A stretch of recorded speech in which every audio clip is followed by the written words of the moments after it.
Welcome to Alaska Weather, a production of Alaska Public Media and the National Weather Service, Alaska Region.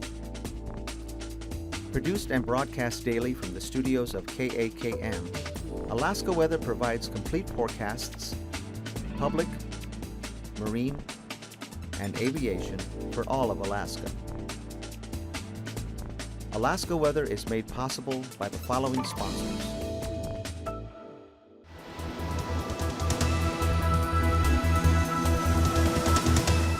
The National Weather Service. Good evening and welcome to Alaska Weather. I'm Sam Albanese from the National Weather Service. And to get started, we'll take a look at our fire danger map, as this is the most relevant thing or most critical thing that's going on right now around the state of Alaska. We do have extreme fire danger basically across the interior from the Kuskokwim Valley right on up into the upper Yukon Valley, the central interior portions of the Tanana Valley, as well as the Copper River Basin, western Alaska, into the interior portions of the Seward Peninsula. And pretty much where you see this extreme fire danger right here was also where we saw the majority of our lightning strikes yesterday. Yesterday, including the Yukon Territory, because the Lightning Detection Network picks up those as well, there was over 17,000 lightning strikes in the state of Alaska. So we do have a pretty critical situation going on. Lots of fires around the state, also extensive smoke throughout much of the interior because of all of the wildfires that are burning. And that, of course, is weather related due to the very dry, hot conditions we've been experiencing lately. Taking a look at the satellite imagery, we'll shift gears, taking a look out into the Bering Sea.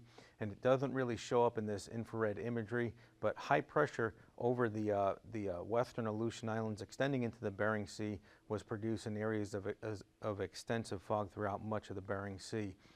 Taking a look at the loop one more time, the other thing to note here is we have this low pressure system off the tip of the Kamchatka Peninsula, but more noticeably you can see down here the zonal flow, that the jet stream is staying south of the Aleutians, and that's not going to help us out, at least not in the short term, for bringing moisture to the interior portions of the state, as well as cooler conditions. Taking a look at the GOES satellite over the state of Alaska, and here you can kind of see what's going on as we get this loop in motion. There we go. We have a low pressure system that's in the Gulf of Alaska approaching Kodiak Island, and another low pressure system forming along the frontal boundary. In the interior, we'll put that loop in motion again, and here you can see the remnants of the convection this morning, and then it's starting to pop up again this afternoon. We were already seeing lightning strikes over portions of the interior down along the Talkeetna Mountains up into the eastern interior, so still a pretty critical situation there. Taking a look at today's weather map. High pressure along the North Gulf Coast with low pressure south of it, as we were looking at in the satellite loop.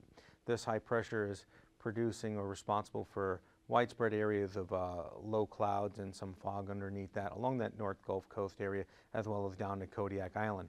In the interior, basically this milky white color here, down over here, that's smoke from the wildfires.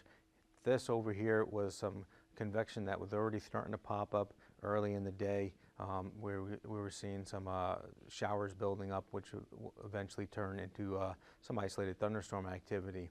Down in southeast Alaska, sunny conditions. Then up to the Arctic coast, generally clear conditions over much of the interior, right on up to the Arctic coast. Some portions of the Arctic coast by Barrow did see cloud cover, but the majority of the area did see a lot of sunshine today. In the Bering Sea, this is a visible satellite imagery. There was a weak low pressure system or disturbance that basically went from the Kuskokwim Delta across the eastern Bering Sea yesterday, and with that, this spread thunderstorms, or kept thunderstorms going with it. In fact, we even had thunderstorms in the Pribilof Islands with this system. High pressure ridge extending across the Bering Sea, lots of stratus, low clouds out there, as well as areas of fog. Taking a look at the forecast for tonight, southeast Alaska remaining clear, clouds are going to hug the coast.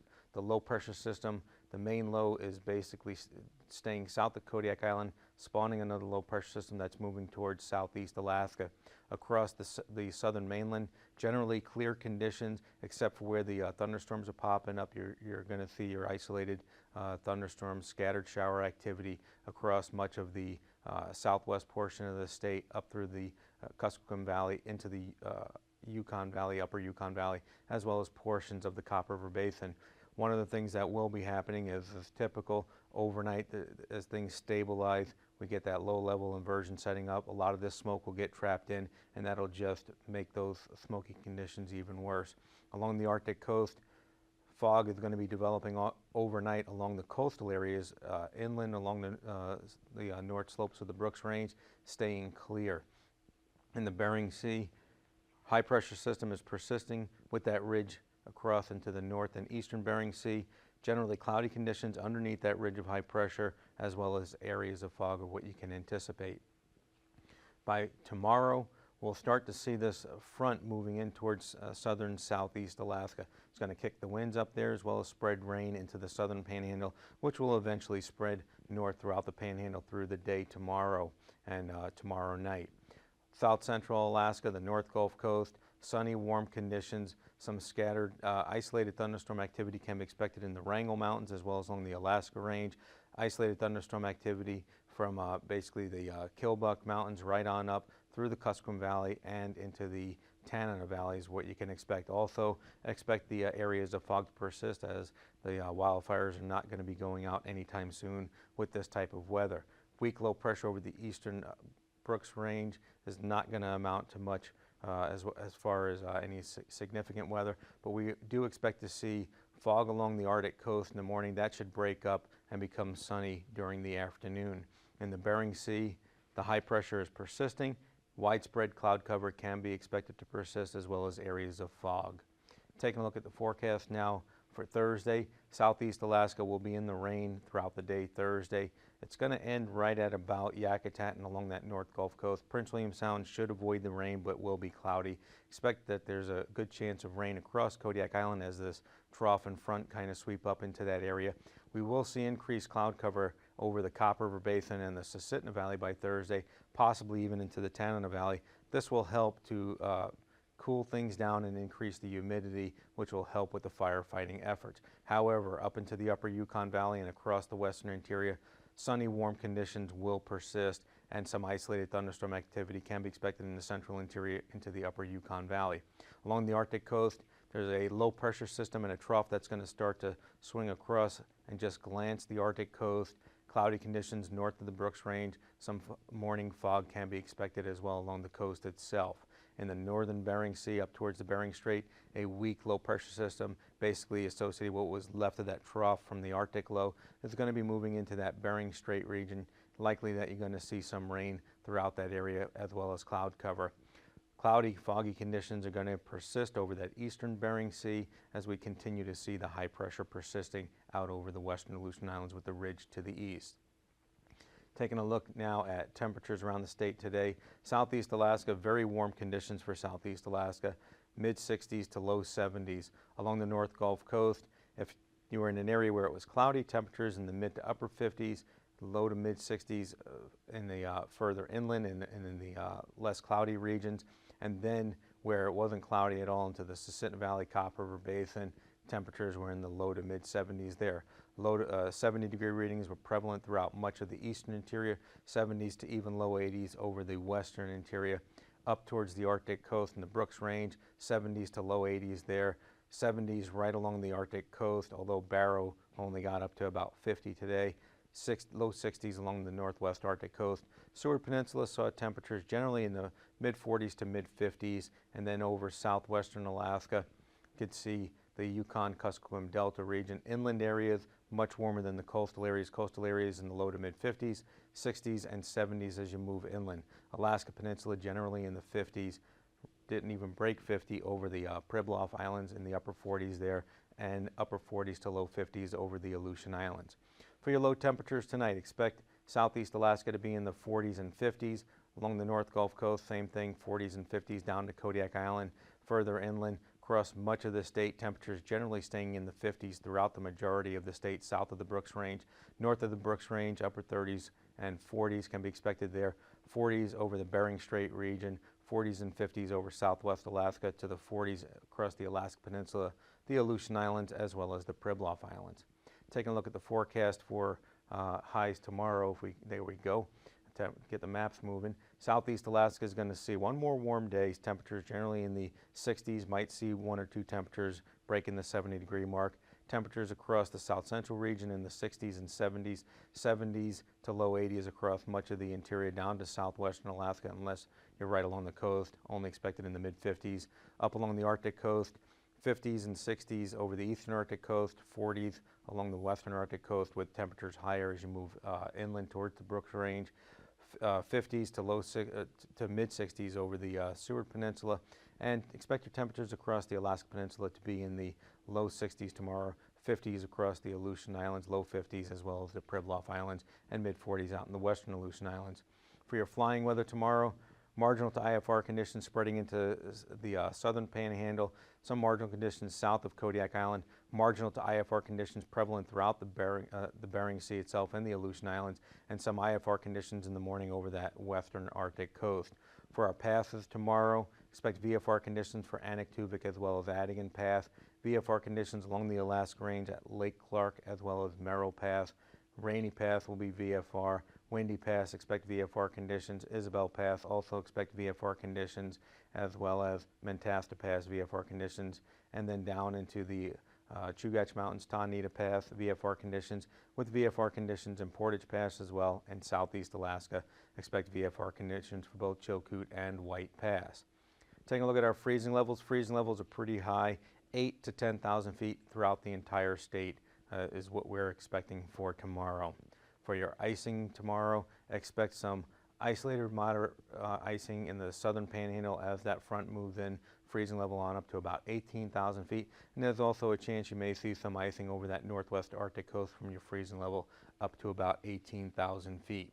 Taking a look at our jet stream for tomorrow, a branch of the jet is right over the Arctic coast at about 75 knots. The main jet is coming off of northern Japan, 85 knots south of the Aleutian Islands, 85 knots south of the Alaska Peninsula, 100 knots south of the Gulf, and 70 knots as it makes landfall near the Queen Charlotte Islands, Hawaii, excuse me.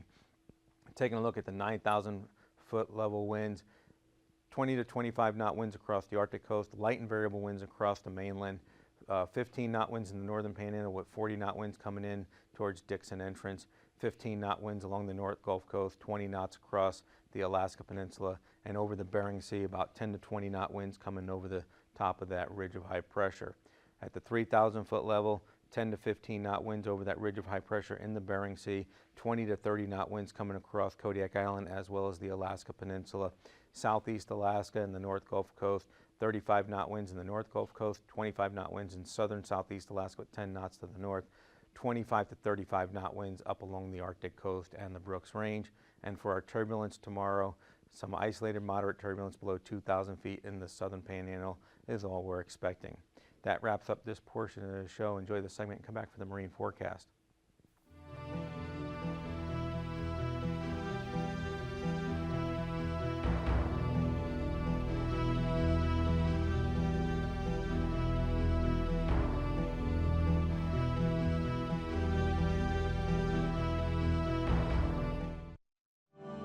Again, consider seasickness pills. Seasickness can rapidly dehydrate you and can develop into a life-threatening condition. Drinking seawater will result in much faster dehydration and death. Drinking urine is also not recommended. The sixth priority, food, is found only in Solus Apax. Almost 2,400 calories are provided for each person the life raft is designed to carry. We didn't eat anything except when your brother produced these candy bars from somewhere. He had somehow secreted them. They were maybe in a survival suit, but he diplomatically cut them up and gave us each a piece. And so we got to enjoy. And that's the only thing we ate when we were on the life raft. And it was neat. It was special. It was a bonding kind of thing to share the candy bars. Food is important to give you energy, heat, and a positive mental attitude. Other food may be found around you.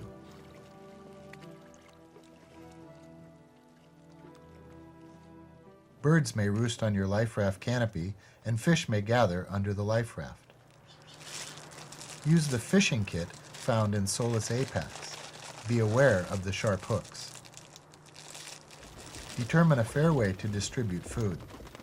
The technique we're going to use for distributing the seagull to make it fair is the cat and bly technique. And the way I understand it is I'll give it to you, I'll turn away, you mention a piece of meat that you pick up, who should it go to, and I'll tell you without looking. And that way we'll all get an even share, and it'll just be luck instead of me being favored. Sounds great. All right, who should have this piece? That'd be mine. Okay, there you go. Okay, and who should have this piece? You can have that piece. All right. Since food takes water to digest, in no case should you eat without water available, especially foods high in protein. Probably shouldn't eat too much of this until we can collect some more rainwater.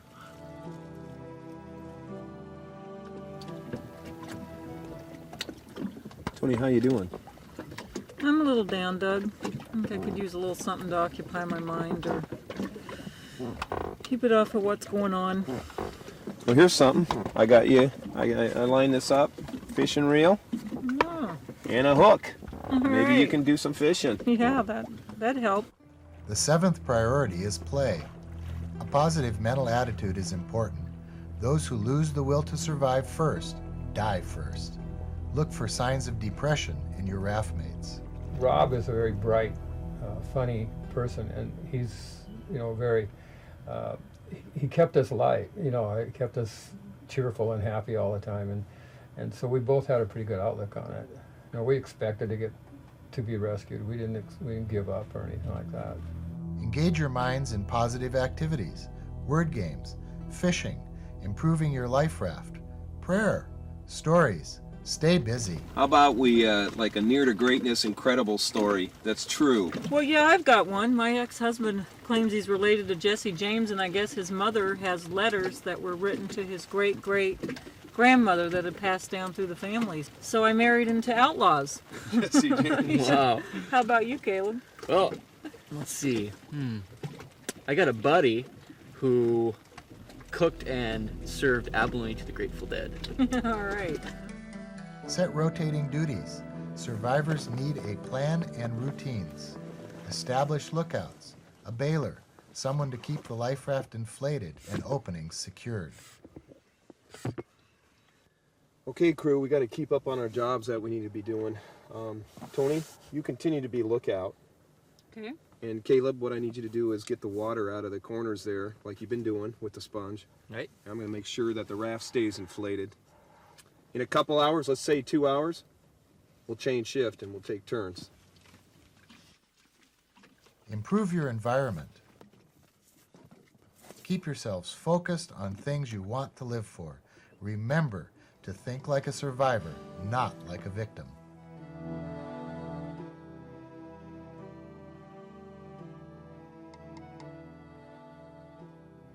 Recognition. Remember, only abandon your vessel if it is more dangerous to be on it than in the water. Inventory. Account for all survivors and assess injuries. Be sure to get EPIRB and extra gear. Locate and secure all survival equipment. Determine what will work for or against you. Shelter. Improve shelter by inflating floor. Close openings. Check drogue. Locate pressure relief valves and plugs. Signals. Keep signals at hand. Turn on the EPIRB. Find flares, mirror, whistle, and flashlights and give to lookout. Fire one parachute flare even if no one is in sight. Water. Water is essential to life. Drink as needed, but do not waste. Do not be tempted to drink seawater or urine. Food. If you don't have water, don't eat. But if water is available, food will give you warmth, energy, and help you maintain a positive attitude. Play. Keep improving your situation. Engage in positive mental and physical activities. Be creative with the contents of your life raft's equipment pack. And remember, your best survival pack is in your head. Not bad. Is this an eyeball? Not bad at all. There was never a question in my mind we were going to be okay, and I think everybody else felt that way too. Yep, and we all had a sense of humor.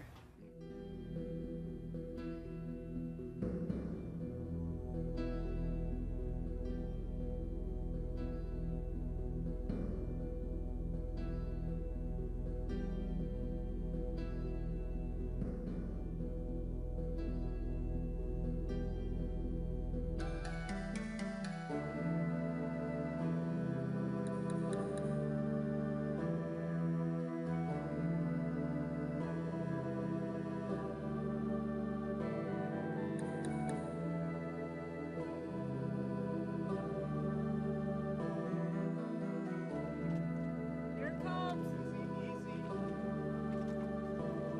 Hey! All right, here. Not at all. How do you grab them?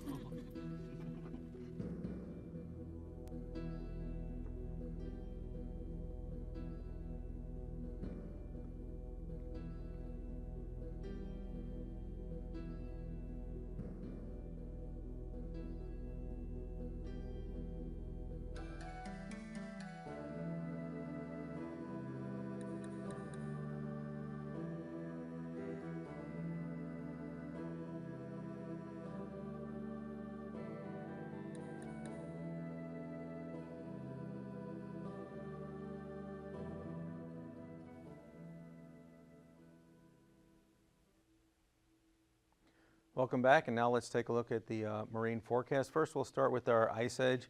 The ice edge is still pretty much locked in place from Barrow east.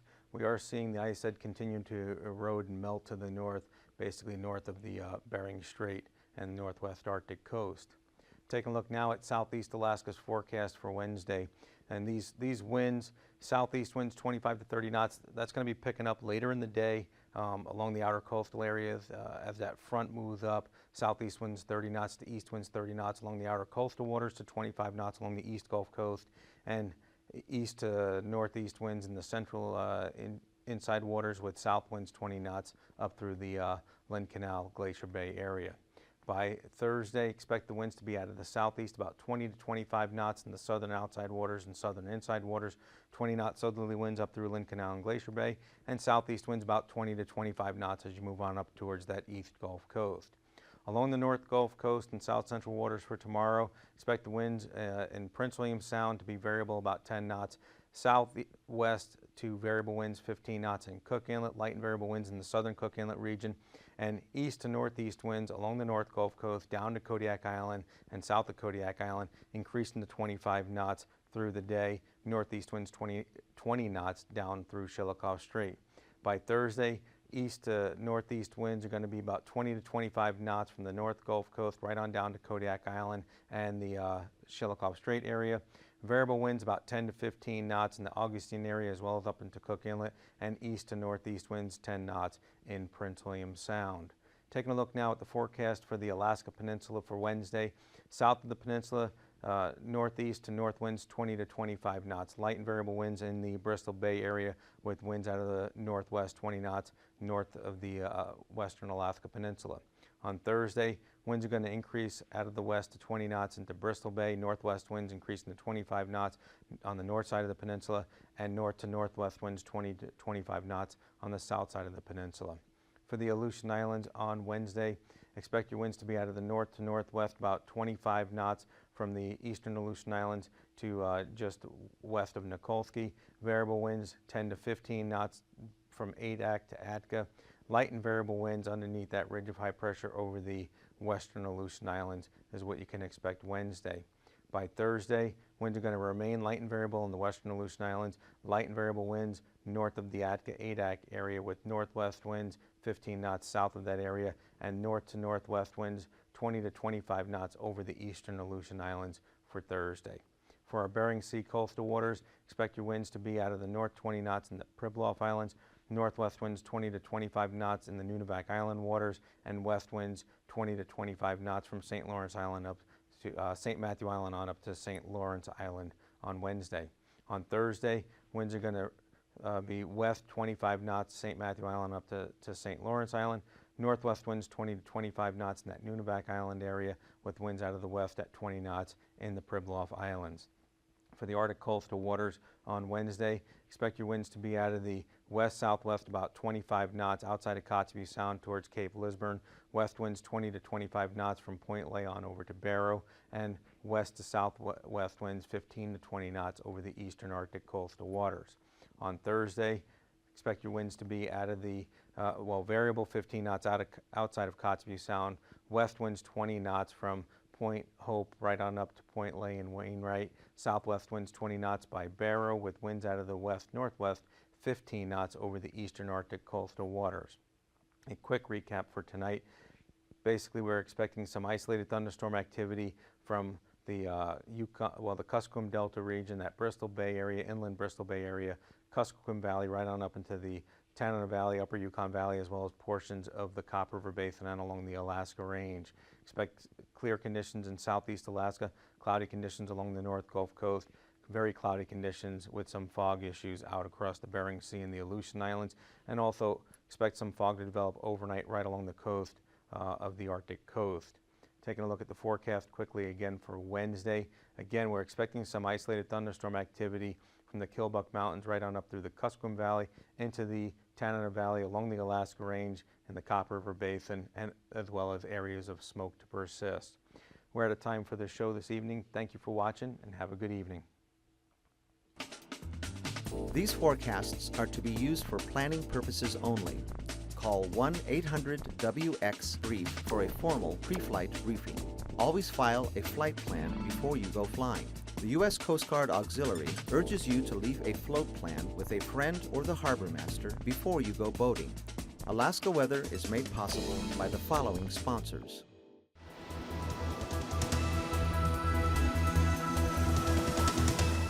The National Weather Service.